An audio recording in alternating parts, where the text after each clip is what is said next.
ಒಡವೆಗಳು ಇರುವ ಪೆಟ್ಟಿಗೆಯು ಬರುವ ಆ ದೃಶ್ಯವನ್ನು ಕಾಣುವುದೇ ಭಾಗ್ಯ. 100 ಜನುಮಗಳು ತಂದಿರುವ ಪುಣ್ಯ.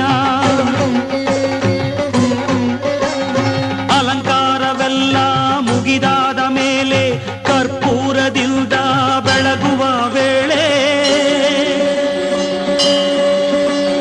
ಬಾನಲ್ಲಿ ಮೂಡಿ ಬರುವುದು ಜ್ಯೋತಿ. ಬೆಳಗುವುದು ಬೆಳಗುವುದು ಆನಂದ ಜ್ಯೋತಿ.